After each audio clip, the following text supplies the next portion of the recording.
Therefore, I'm unique to Satan in that I respect it, but I see it as something that has a problem. I understand that it's more intelligent than I am with its collective consciousness that it's using, like a bunch of computers that are all linked together for super processing. Satan's intellectual strength grows with each new soul that it absorbs. Hence a Marilyn Manson lyric, the more you fear us, the stronger we get. You know, it's a growth. Do you understand that? It's growing like a cancer.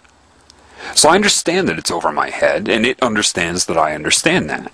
A demon understands that I understand that. Mind control agents understand that I understand that. It tried to entice me, sure. But I turned it down. But the difference between me to it is that I didn't turn it down out of righteousness. Because righteousness is mechanical. It's a program. For example, I give this example, I think, in one of my recordings of where I was walking in the woods with a styrofoam cup of coffee, right? And I finished the coffee, and instead of taking it to a garbage can, I had this intuition to just put it down right on the trail. Now, 99.9% of humans with their mechanical mind would look at that. If they saw me do that, they would have their opinion based upon mechanical storage of what they believe to be the correct rules. Oh, he's littering. Or, oh, look at him, he didn't give a shit. Whatever their opinion is, but they won't understand what I was doing. Being connected to the spirit and life, I had an understanding in that moment that by putting that coffee cup down, somebody's going to come by and they're going to pick it up. And when they do so, they're going to feel like they're contributing, and it's going to raise the spirit in them. Therefore, their vitality. Well, it turns out I met the person who picked up that cup a couple days later by bringing this up synchronously, and she was a Rosicrucian that I've sat in the woods and talked to for long periods of time, because she's very rigid in her programming as well.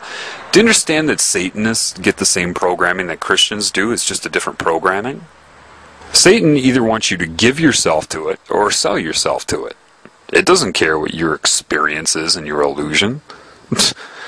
Oh, sure, you want 7 years, anything you want in your dream? Sure, okay. You could do that anyway, but you don't know that, so yeah, sign right here. Yeah.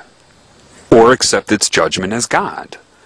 The Spirit will not judge you. It knows that you can't work without its guidance. Your design is to do that. Therefore, if you're disconnected, it knows you're not going to work correctly. Therefore, you must assess this world with truth.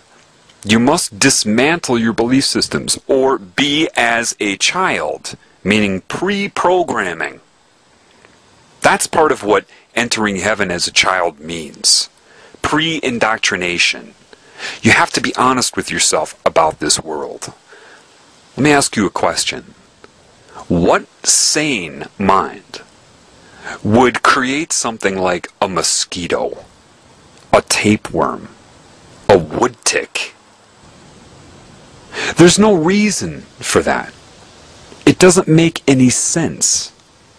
Why did it happen? This is a world of both true creation, manifestation out of love, and miscreation. Both created by a mind.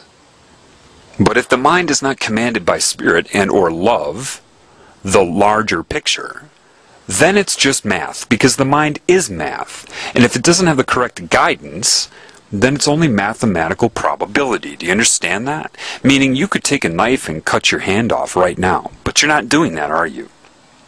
But mathematically, it's probable. Those that are not commanded by spirit or have been taken over by cancer see the world as math. Random calculation of possibility. And it can snowball based upon pain and pleasure. This is why they, what you call the Illuminati, are likely to do something incredibly humanitarian one day, and then something incredibly heinous and horrific the next day. Mathematical probability. They see no limits. They want new formulas, new calculations, new colors, new sounds, you know? There are a lot of things that you could do that you don't do. Some of that is because of the programming of your mind. The other element to that is your spirit. Technically, I mean, you shouldn't have to teach a child not to kill. It wouldn't be in their instinct to want to do that because of the guidance of spirit. The spirit is very strong in a child. You get these, and people say, old souls are very wise. No, the real truth is the old souls are the ones that have been here and have been having their will broken over lifetimes. So the old souls are the ones that are just following the system, and they've lost a lot of their ability to perceive the truth. That's why they go right along with the system, because once Satan puts them on that bike, it knows they're going to fall. So it's happy. Yeah, go ahead, go through the system, do whatever. You're not going to be able to withstand the fake judgment or whatever reality we give you when you die anyway. It knows that. That's what building your house on a rock means. You must know thyself, and the only way to know thyself is to know the love of spirit. And once you bear witness to that, it's going to be very, very difficult for Satan to prove to you that you are responsible for anything it did through you, to put you in guilt. The creative spirit loves you. So, every time someone connected to spirit or guided by spirit in a moment lets somebody feel that, which has happened to me a lot, Satan goes to work on them as soon as that interaction is over. And it is very likely they'll get dreamscaped, reprogrammed so that the very next day even, they forgot all about it. They forgot how it made them feel. It's always doing that. It's always trying to counter people that I talk to. Do you know how many people have complained of entity attacks after listening to what I have to say? Yeah. All I can tell you is that don't worry so much about that, because that's proof that you're doing something right. Why else would they attack you? It's mathematical probability, miscreation. The mind will create whether it is or is not guided by spirit and or cancer. Cancer is an insane creation, meaning a mind without the guidance of the whole. What is happening on this level is the same thing that happens in your body. There are many ways to look at it. Think of yourself as a cell to something larger. Just like I say that the cells in your body, perhaps they create their own holographic illusion that they experience, so they have an experience while they're alive for you. Well, maybe that's what you're doing. So the cancer in your real state is attached to the outside of you, and the more it breaks your will in your own illusion, the more access it gets to the real you, wherever you are, to come inside and corrupt and change you. So what you're having right now is an experience. You are not your experience, you are the experiencer. Do not let the experience change you, no matter how painful your experience may become or pleasurable it may become. Both pain and pleasure are the same as far as Satan is concerned. Pleasure is nothing like the true joy of being commanded by spirit, and I can guarantee you that heaven is anything but boring. You won't be like, all these rules. No, because you will create that. You would come to the same conclusion that rules try to impart in this insane reality. If you're honest with yourself, you will see that this world is insane. The whole food chain is insane. What sane mind would create a world where life consumes itself? Well, that's God just subjectively experiencing itself to learn. What?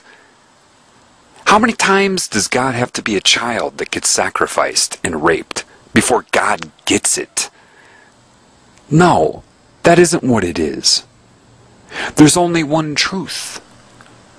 And people say, no, truth is individual based upon subjective reality.